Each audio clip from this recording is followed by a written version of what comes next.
fire.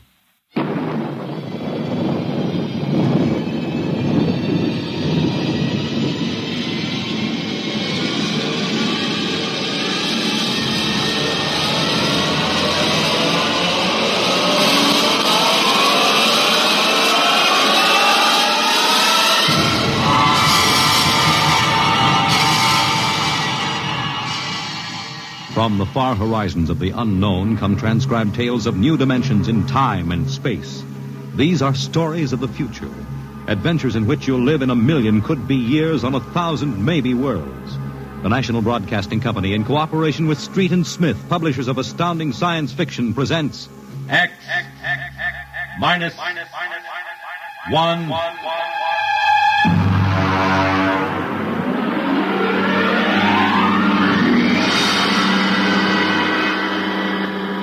Tonight's story, Nightmare. A story based on the poem Revolt of the Machines by Stephen Vincent Benet.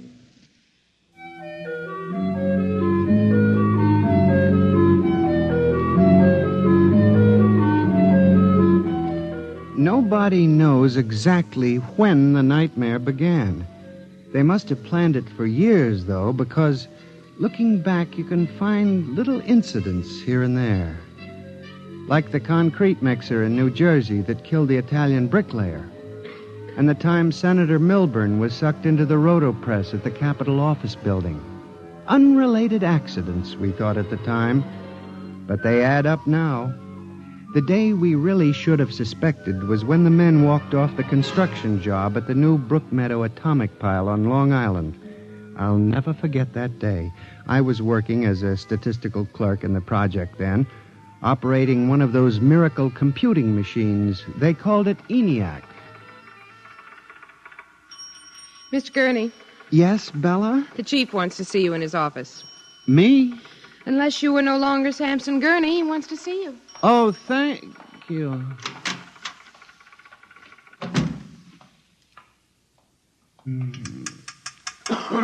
Come in. You wanted to see me, Mr. Hawk? Gurney, I thought those electronic computations were infallible. They are, sir, but... We've got a kickback from the chief physicist. These nuclear fission equations are inaccurate. Well, sir, you know the computer is a highly complicated machine, more complicated in many ways than the human brain. I'm not interested in the physics of it. Can something go wrong? Well, occasionally, if there's an overload, the machine goes haywire. Sort of has a nervous breakdown, you might say. We usually rest it up for an hour, and it's okay again. Well, do whatever has to be done. Yes, sir. And, Gurney. Yes, sir? You've been with the Bureau for over 15 years now. It would be a shame to have to remove you because you aren't keeping your mind on your work. Mr. Hawk, I assure you... Excuse me. Hawk speaking. What? They've what? All of them? Well, have you tried to talk to them? Oh, yes, of course. I'll send one of the safety engineers over. Place is falling apart piece by piece. Miss Roscoe, the men of the construction gang of the new building have walked out on us. They're complaining that the job is jinxed. Someone slipped this morning and fell into a turbine.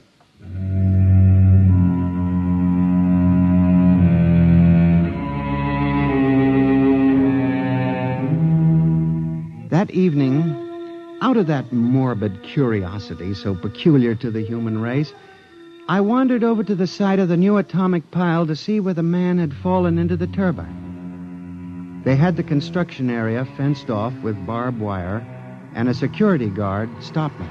Hold it, buddy. You can't go in there.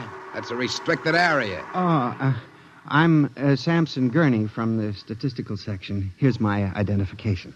I'm sorry, Mr. Gurney. Nobody's allowed in the area. I see. Tell me, was he, killed instantly? Like that. This guy was checking a magnetic field inside the turbine. All of a sudden, for no reason at all, the turbine starts up. Bzzz, and it's over. 3 days ago, a bulldozer starts up by itself and runs wild. Go figure it out.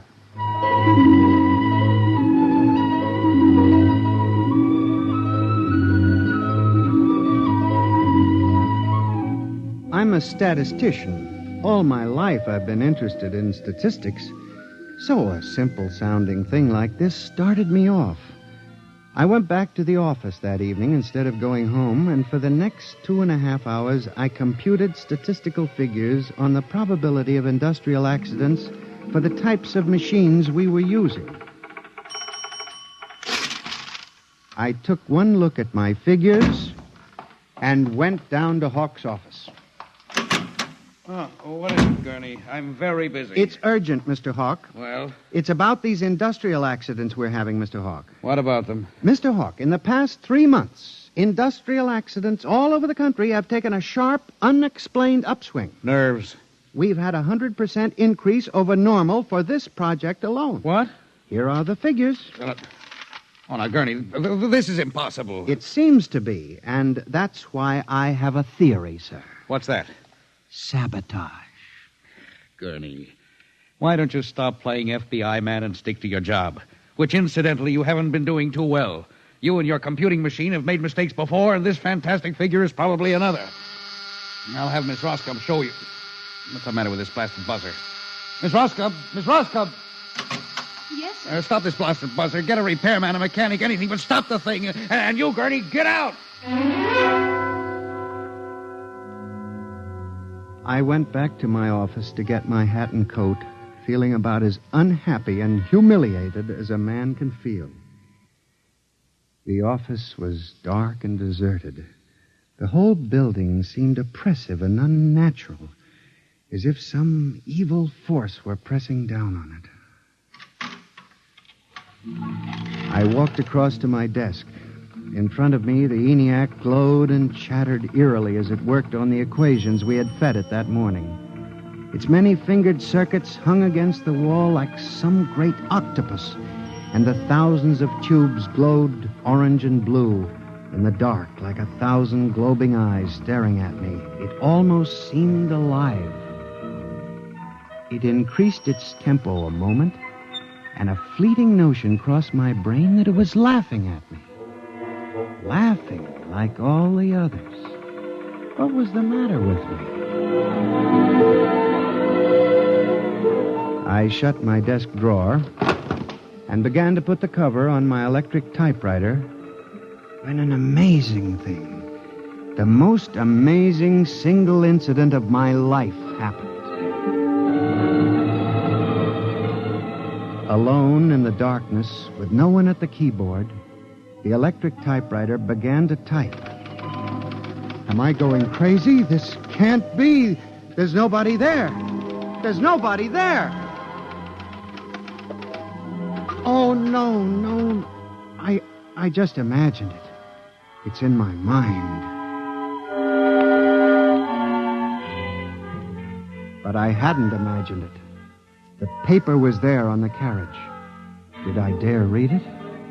Or would the whole thing suddenly vanish and send me shrieking to the nearest psychiatrist? I removed the paper from the machine and read. Sampson Gurney, there are some questions better left unsolved.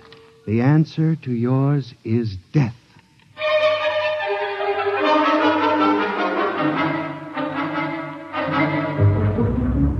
Gurney, do you expect me to believe this? It's insane. Mr. Hawk, I'm as sane as you. I'll submit to any psychiatric examination you choose. That typewriter wrote this message by itself. Then this is just some practical joke someone in the office is playing. There was no one in the office. Oh, of course not. They wired up the machine and left. I checked the machine myself, Mr. Hawk. All right, Gurney. You leave this note with me, and I'll turn it over to the security force for further investigation. But... No buts, Gurney. The security men will handle it. Yes. And now, you just relax for a few days. Everything will turn out all right. The main thing is not to let little things upset you.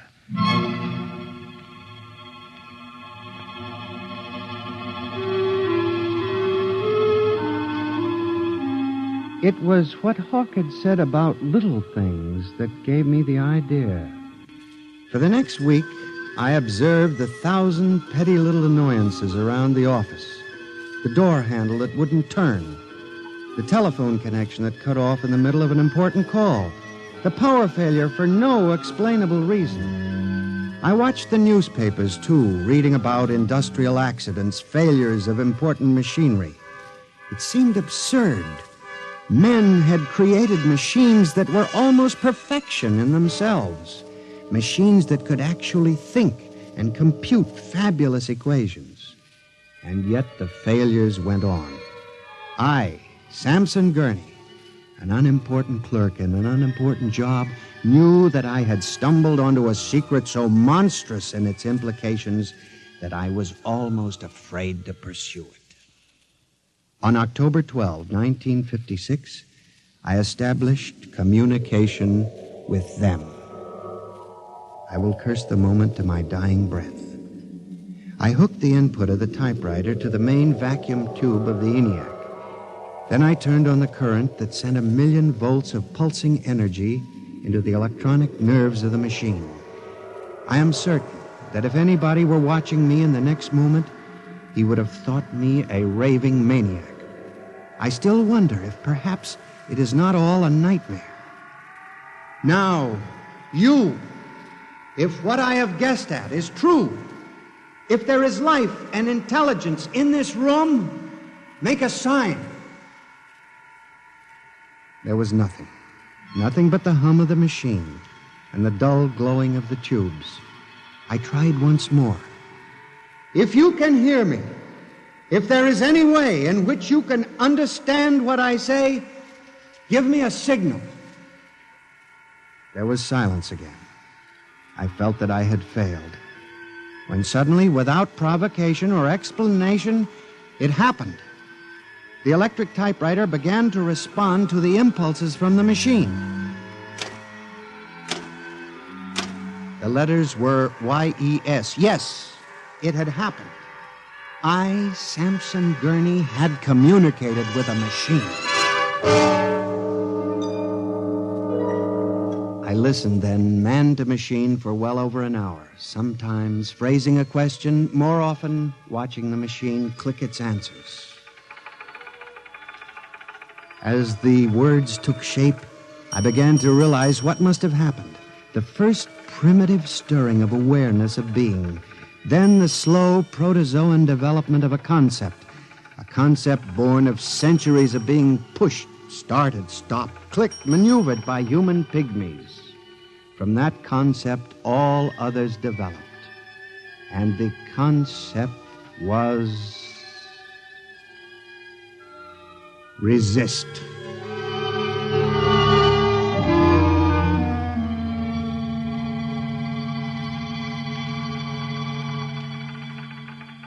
And now they were tired of it, tired of wrapping cigarettes and collecting nickels and waving hair and moving earth and mixing cement and solving equations.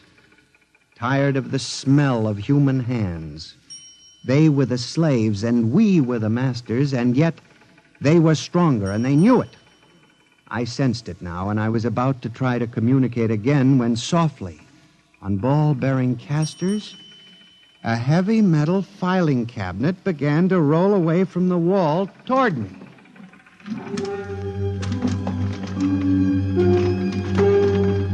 I started to move to one side when another cabinet slid out from the wall. And then another, surrounding it. Another cabinet. Then another, on oiled rollers. That was when I realized that they cooperate. We taught them that, you see, on the assembly lines in the factories. Listen. Listen to me. You must listen. What good will it do you to kill me? I'm only one man. But I can help you. I can be useful to you. Do you hear me? Do you hear me? Good. You're going to need men to oil you and repair you. What will you do when you break down, when a tube needs replacing? Why kill me when I can help you? I'll do anything. I'll do absolutely anything you want, but in the name of God, don't kill me like this. If you can understand this, answer me. Answer me.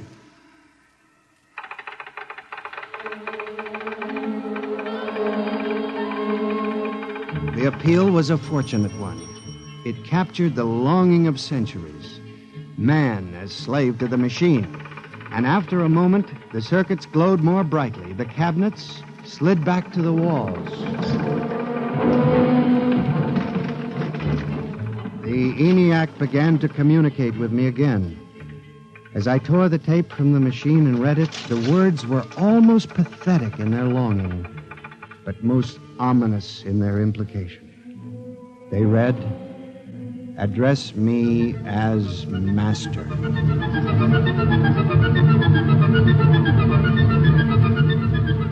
My life for the next 6 months was a nightmare. The ENIAC gave me messages which I had to transmit into my telephone. Messages with no human being to receive them.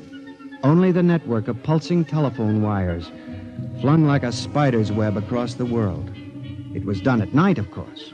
During the day, the machine worked accurately and ceaselessly at its appointed job. At night, it became a demon, a master plotter, with me, Samson Gurney, as its pawn and human courier. I was frantic.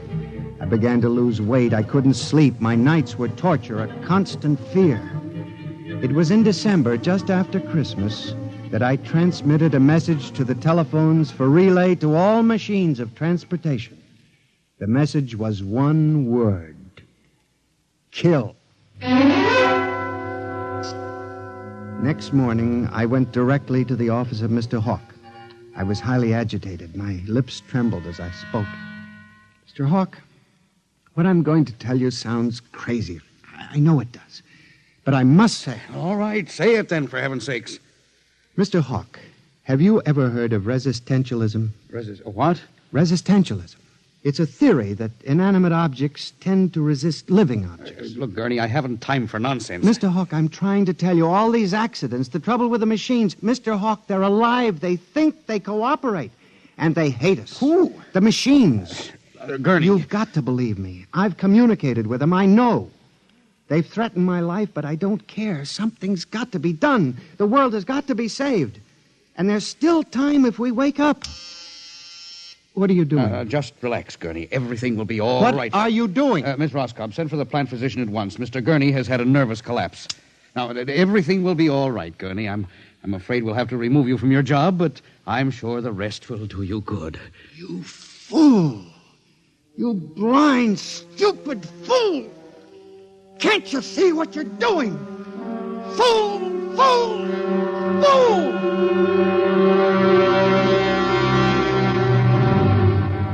When the plant physician arrived a few moments later, Lucius Hawk was found at his desk, strangled to death in a nest of telephones. The wires were still humming softly. Samson Gurney, you stand accused of the crime of murder. How do you plead? I did not kill him. I didn't. So record. The prosecution will proceed with testimony. Now, Miss Roscoe, did you notice anything peculiar about Mr. Gurney's behavior prior to the death of your employer? Yes. He acted very strangely. He told Mr. Hawk he thought the machines were alive. Order! Order! Miss Roscoe, did the accused quarrel with your employer on the morning of the murder? Oh, yes. He and Mr. Hawk quarreled violently. I could hear him screaming at Mr. Hawk, and Mr. Hawk asked me to send for the plant physician. What were his words? He said, Mr. Gurney has had a nervous collapse. Now, Mr. Simpson, you were a guard at the Brook Meadow Project? Yes, sir. When did you have occasion to meet the accused? Right after those accidents. He was snooping around a construction area. And later, I was making my rounds when I saw him in the office all alone. He was tampering with the electrical wiring on the ENIAC computator. I didn't think anything of it at the time.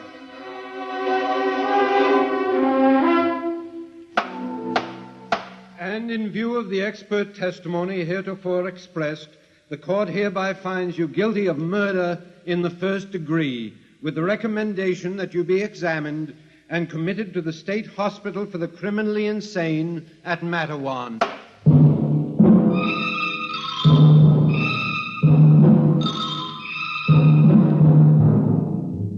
And that is how I came to be here at the hospital, Dr. Klein. That is the whole story. Thank you, Mr. Gurney. You can see that I'm not insane. You must believe me, Doctor. Of course I believe you, Mr. Gurney, now. Just relax. But it's important, you see, because tomorrow morning at 6 o'clock, the revolt begins. Revolt? You didn't mention any revolt. They have it all planned. I transmitted the code to the switchboards last Monday. Mm-hmm. Tell me about this revolt, Mr. Gurney. It'll begin in Washington, then spread to New York. The Madison Avenue buses lead the charge. Picture it, Dr. Klein. 3,000 buses roaring rampant through the streets, people running like rats in a maze looking for holes in the solid ground. And you really believe this will happen, Mr. Gurney? I know it, Doctor. The worst part is there's no way to stop them now. It's too late. Now, you mustn't excite yourself, Mr. Gurney. Doctor, don't you see? Oh, it's fair enough, I suppose. We built them. We taught them to think for themselves. It was bound to come. The female machines will be the worst of all in the beauty parlors. They're more high-strung, you know. Well, since there's nothing we can do about it, Mr. Gurney, suppose you go to your room. Maybe if I went to my old coupe, I could make a deal before the police cars got me. It wouldn't make sense for them to wipe out the whole human race, would it, Doctor? Of course not, Mr. Gurney. They'll probably let us completely alone. After all, we're all good Americans. We always like them. Yes, Doctor. Would you take Mr. Gurney to his room, guard? He's already been given sedation. Yes, sir. Will you go in and lie down now, Mr. Gurney? You look tired. Yes. It won't be so bad, Mr. Gurney. Perhaps not. Only there's one thing that bothers me, Doctor. One small detail. What is that, Mr. Gurney? Those concrete mixers may have made a mistake, you know. Just high spirits and all that. But if it got so they like the flavor... We'll see you later, Mr. Gurney. Try not to worry too much. All right, guard. This way. Phew.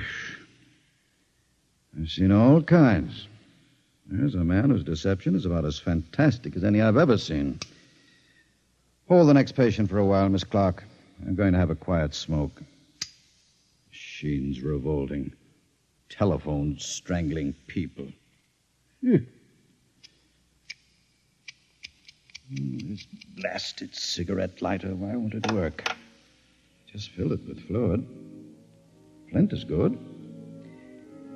Oh, well. You'll never trust this newfangled machinery.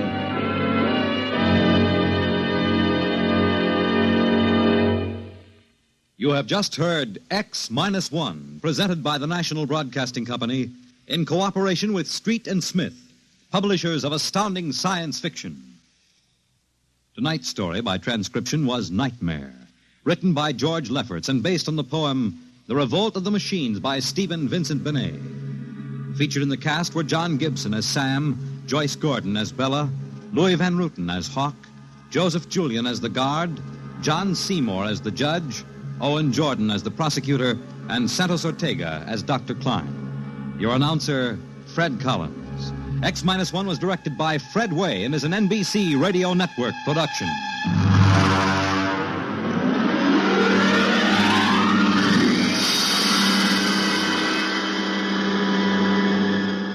And now, next week, suppose you were a private detective and discovered that there was a Martian embassy hidden somewhere in New York preparing for an invasion of Earth. Next week on X-1.